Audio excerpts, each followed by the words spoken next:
দেখেন আমরা আছি এই যে দত্তগ্রাম মাধ্যমিক বিদ্যালয়ে। এই যে কোন ক্লাস তোমাদের? ক্লাস 7 এর শিক্ষার্থীরা তারা তৈরি করছে যে সূচকের ডায়াগ্রাম আর পিথাগোরাসের উপপাদ্য। এখন দেখি তারা কি দেখাচ্ছে। আচ্ছা, এদের টি স্কয়ার ইনটু টি স্কয়ার, তারপর হচ্ছে টি টু দি পাওয়ার 4, তারপর আছে 4 কিউব এবং 4 জিরো। এগুলো 4 কিউব, 4 কিউব। এগুলো আছে 8 কিউব ইনটু 8 জিরো। এগুলো 8 কিউব। আছে 2 কিউব এবং 5 2 কিউব হোল টু দি পাওয়ার 5। এগুলো 215। এগুলো 2 টু দি পাওয়ার 14 এবং 2 টু দি পাওয়ার 17। এগুলো 2 to the power 2 minus cube. এটা একটু দেখাই দাও ভালো করে। 2 minus 2. Then also 5 square. 5 square into whole square. Whole square. 5 square whole to the square. 5 to the power 4. So এখানে এই সবটা সাকসেসফুলি সে এখানে রাইট করব। গুড। তারপরে এটা দিয়ে কি বোঝানো হচ্ছে? বলো। এটা দিয়ে কি বোঝানো হচ্ছে? পিথাগোরাস উপপাদ্য। পিথাগোরাস উপপাদ্য বলো। এটা হচ্ছে একটা সমকোণী সহজে বোঝানোর জন্য বাচ্চাদের। দেখেন খুব সুন্দর জিনিসটা, খুব সুন্দর। দেখেন এটা একটা সমকোণী ত্রিভুজ। এই ত্রিভুজের একটা বাহু আর এই হচ্ছে একটা, এটা হচ্ছে অতিভুজ, এই হচ্ছে ভূমি। দেখেন এটা হচ্ছে একটা সমকোণী ত্রিভুজ ছিল প্রথম না, সমকোণী ত্রিভুজের এটা হচ্ছে ভূমি। আপনারা দেখবেন সবাই, এটা হচ্ছে ভূমি আর এটা হচ্ছে লম্ব আর এটা হচ্ছে অতিভুজ। এখানে ভূমিটা হচ্ছে 13 সেন্টিমিটার আর লম্বটা তারা এইভাবে যখন রাউটার ঘুরাবে আস্তে আস্তে উপর উঠবে এবং সঙ্গে সঙ্গে এটা উঠবে। দাঁড় থেকে ধরো, ক্যামেরাটা একটু দাঁড় থেকে ধরো। ক্যামেরা স্যার জুম করতেছি, কোনো জুম করার দরকার নেই, দাঁড় থেকে ধরবা। জুম আমি এডিটের সময় দিয়ে দেবো। এখানে জাস্ট দেখে যাও যে এই হচ্ছে এটা। এখন তারপর অতিভুজটা এখানে উঠে গেল, এখন আবার উঠে গেলেও এটা তুলতেই পারবেন যতটুকু নাকি? এটা দেখে বোঝানো হচ্ছে। পরে আবার নামানো যাব। গুড, নামানো যাবে। আর পিথাগোরাসের সূত্রটা হচ্ছে কি? অতিভুজের অতিভুজ স্কয়ার সমান লম্ব স্কয়ার প্লাস স্কয়ার। ধন্যবাদ। এটা ক্লাস 7 এর তো তারপর অনেক এটা হচ্ছে পেরিস্কোপ যন্ত্র। পেরিস্কোপে কি কি দেখো? স্যার যেমন আমরা দৃষ্টি আলো যে জিনিসগুলো থাকে পেরিস্কোপ যন্ত্র দিয়ে আমরা সেগুলোকে দেখতে পারি। যেমন স্যার এই যে আমরা নিচে যে জিনিসটা আছে আমরা ওগুলো উপর থেকে দেখতে পারবো, এটা উপর থেকে নিচে আমরা এই জিনিসটা দেখতে পারি। দেখা যায়? জি স্যার। লুকিং গ্লাস কোনটা? এটা দুটো আয়না, যে কোনো যে দুটো আয়না দেখেন তো। গুড, দারুণ তো। মানে দুটো আয়না, আলোটা এটার ভিতরে একটা আয়না আছে, এটা একটা আয়না আছে, এটা দিয়ে সেটা তারা দেখে যে কিভাবে আমরা পেরিস্কোপে পারবো। ঠিক আছে? এটা যে পরমাণু মডেল, রাদারফোর্ডের পরমাণু মডেল। দারুণ এটা না? এইগুলো একটু বেশি দেখাতে হবে। এটা হচ্ছে কি? ধারা থেকে দেখা। এটাতে কি বোঝানো হচ্ছে বা কি দেখানো হচ্ছে? মানে স্যার এটা একটা আমরা আদর্শ গ্রাম দিচ্ছি। আদর্শ গ্রাম তারা বলছে একটা মডেল ভিলেজ। এখানে আছে একটা হসপিটাল, এখানে আছে স্টোর, দোকান কি আছে? মানে গ্রামের মধ্যে মানুষ গ্রামের মধ্যে বসবাস করার জন্য হাসপাতালও লাগবে, দোকানও লাগবে, তারপর ঘর বাড়ি থাকবে, শিক্ষার জন্য স্কুলও লাগবে। তার মানে নিরাপদ পানির জন্য তাদের গাছপালা যদি থাকে, বিদ্যালয় যদি থাকে, হাসপাতাল যদি থাকে, দোকান যদি থাকে এবং মানুষ যদি থাকে, নিরাপদ পানির ব্যবস্থা থাকে, তাহলে আমরা মোটামুটি মানে একটা স্মার্ট ভিলেজের মতন আমরা আস্তে আস্তে এগিয়ে যাচ্ছি। গুড। এটা এখানে যারা সিটি নগর পিতা দেখেন আপনারা, সিটি রোবট কি কি থাকে? Pharmacy, hospital. এটা বসুন্ধরা সিটি। দেখেন যারা বসুন্ধরা সিটিতে থাকেন, ঢাকা আমাদের গ্রামে চলে আসছে বসুন্ধরা সিটি। আচ্ছা, গুড। তারপরে এটা বিল্ডিং, বহুতল বিশিষ্ট বিল্ডিং।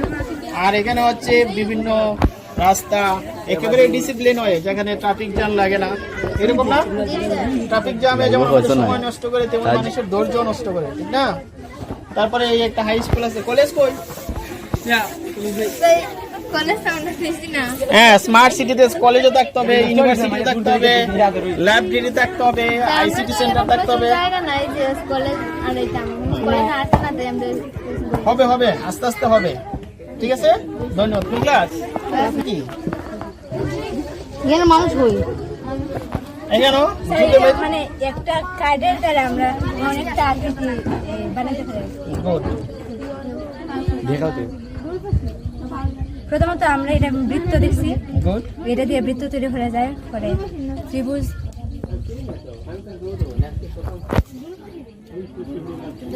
গুড, ত্রিভুজ হবে। গুড, ত্রিভুজ হয়ে গেল। পরে চতুর্ভুজ, দারুণ তো। মানে এটা আয়ত হয়েছে। গুড। পরে রম্বস, রম্বস। লাইভ দেশে সব পরে মাত্র মানে মানে একটু বাঁকা হয়েছে। গুড। দেখেন সব কিছু হয়ে যাচ্ছে তাদের। Good, কোন ক্লাস তোমরা? ক্লাস 8। দরকার নাই আর 5 স্টুডেন্ট, ঠিক আছে। স্যার একটা অঙ্কের ম্যাজিক, অঙ্কের ম্যাজিক। দেখি অঙ্কের ম্যাজিকটা আপনারা দেখবেন আমার সাথে। অঙ্কের ম্যাজিকটা কি? মানে তিনটা সংখ্যা লিখুন। তিনটা সংখ্যা লিখবো, মানে 1 থেকে 9 পর্যন্ত। 1 থেকে 9 পর্যন্ত।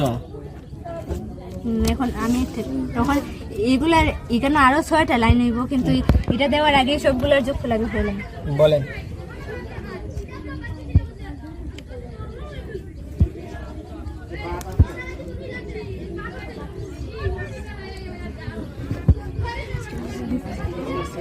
আমি প্রথমে 3 অঙ্কের একটা সংখ্যা বললাম, বলার পর তারা আমি কি বলবো, এখানে 6টা লাইন তারা বলতেছে। সবগুলো যুগই হবে না বিগ হবে? না, যোগ। আমি একটা বলবো আর আপনি। গুড। তারপরে এখন লেখো। এখন আরেকটা তো আমি তো বলে দিলাম। আরেকটা হল, আমি আরেকটা পাইতাম। লেখো 6 7 9। না, এখন আমি একটা। হ্যাঁ,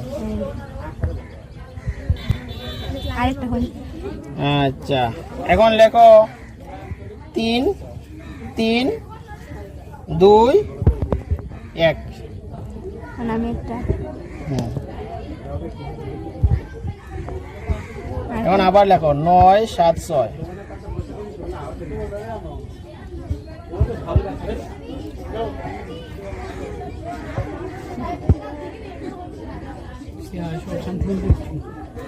হয়ে গেছে? 2 3 4 5 6 7। জি স্যার, এগুলো যোগ কইরা এই ফলটা হয়ে যাবে। ঠিক আছে, 9 6 15 16 17, ঠিক আছে, 26 32। Good, thank you, thank you. মিলে গেছে, ঠিক আছে। জন্মদিনের ম্যাজিক স্টিক। তোমরা যারা জন্মদিন বের করতে চান অ্যাডভান্স, তাদের জন্য এই ট্রিক্সটা। আপনারা চাইলে আপনারাও পারবেন। গুড। আর কি আছে?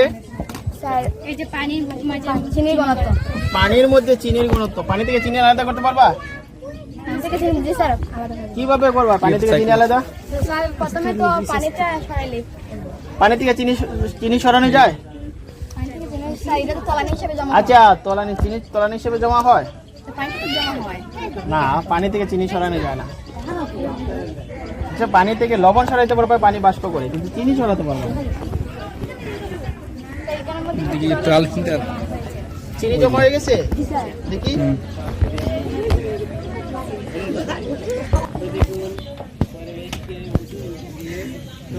বাই করছো চিনি। আচ্ছা, এটাতে হবে না। আচ্ছা, এটা কিভাবে করলে? পানি আর চিনি তো লাল হয় না, পানি আর চিনি তো সাদা হওয়ার কথা। রং দেওয়া হয়েছে। এখানে কেন চিনির কারণে কেন রং দিয়ে এখানে মিশ্রিত হয়েছে না, কিন্তু আমরা যদি পানিটা চিনি না দিয়ে যদি আমরা রংটা মিশ্রিত করতাম তাহলে দুটো রং এখানে পানির কারণে নিচে যে রংটা আছে এখানের মধ্যে চিনি পড়াতে বেশি সেই রংটা মানে আলাদা। আর কোনটা আছে? 9